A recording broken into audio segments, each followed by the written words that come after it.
Ayan, good day sa inyong lahat mga kamano. Kaya welcome back ulit sa aking YouTube channel, May Passion History.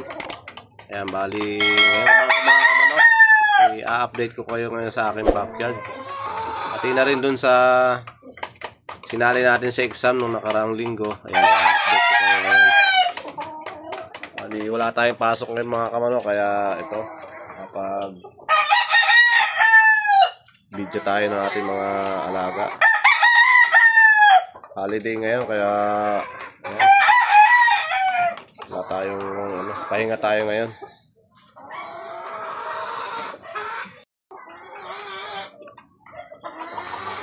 Ayan, ito yung ating red kelso. Update natin.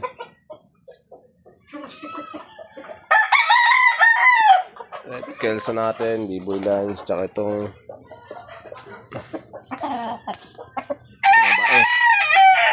maglulugon na to. Yun nga pala sa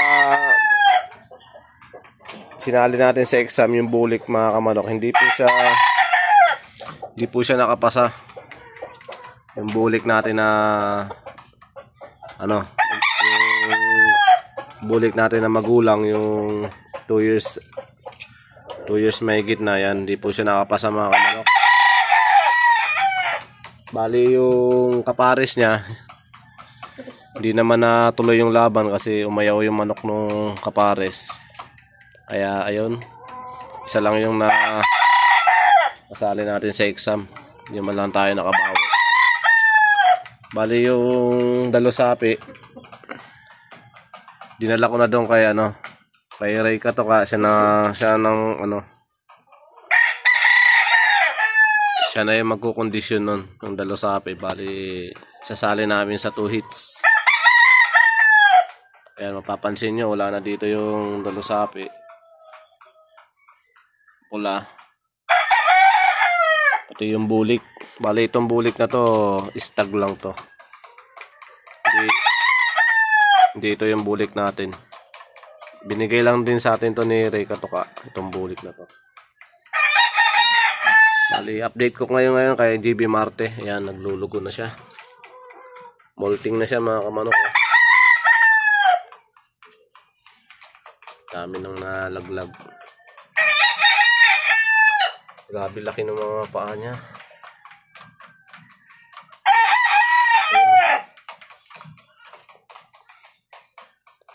Bali 8 years old na si JB Marte natin.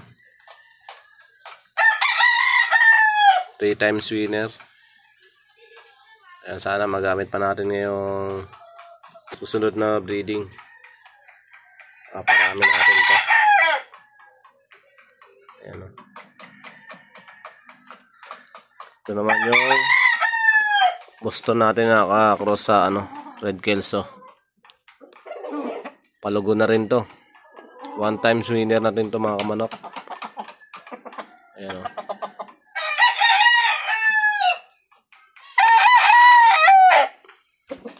Sa mag-bullstag na rin to. 1 taon na higit. Tsaka ito, bullstag. Henny natin. Talisahin natin na henny.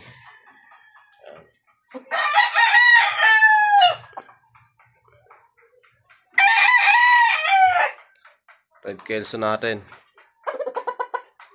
Palugod na rin.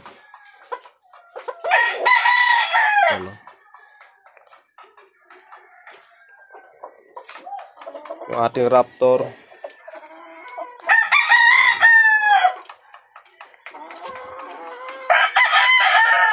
Bali magpapalit na rin to.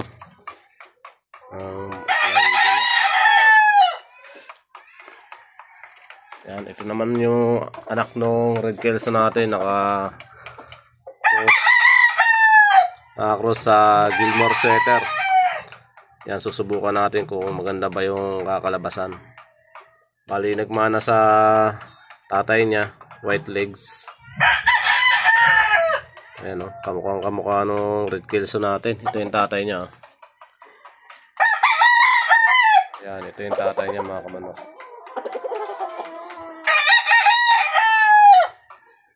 Bali magpa 5 months na to. Puporma na rin. Ayan o. Ayan, tatanggalin ko na rin yung palong nito kasi bumagsak na. Bali, dalawa itong magkapatid. Yung isa nandun sa baba. Doon sa tatay ko. Doon kasi sila nakakulong. Ayan.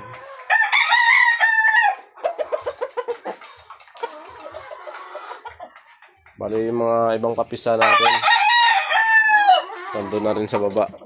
Kasi wala na mapaglagyan dito. Lahat ng nakakulong dito mga kamanok, ito yung mga aking mga inahin. Ayan, bali 5 to. 5 yung inahin natin. 1, 2, 4,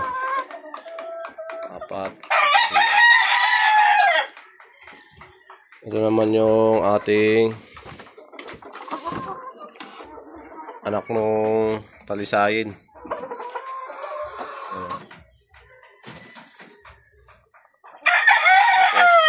Ito yung tatay.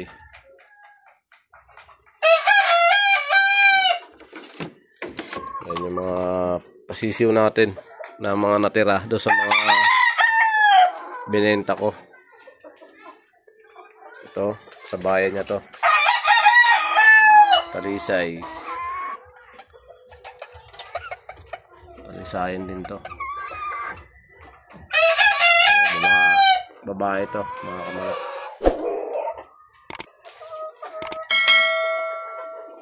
So, ayan mga kamanok. Para dun sa paghihingi ng update sa ating backyard, ayun, shout out po sa inyong lahat. Kung bago pa lang kayo sa aking channel mga kamanok, huwag niyong kalimutan mag-subscribe. Ayan, hit nyo na rin yung notification bell para updated po kayo palagi sa akin mga bagong video. Maraming salamat mga kamanok.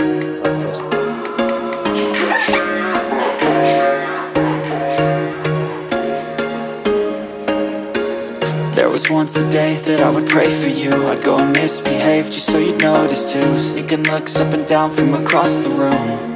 And damn, what a hell of a view. I feel good, you look great, I like you, I can't wait. A first time, a first date. You're so fine, I'm so late. You sip wine, I drink straight. Don't waste time to my place. I feel my heart erase. So catch me if I fall.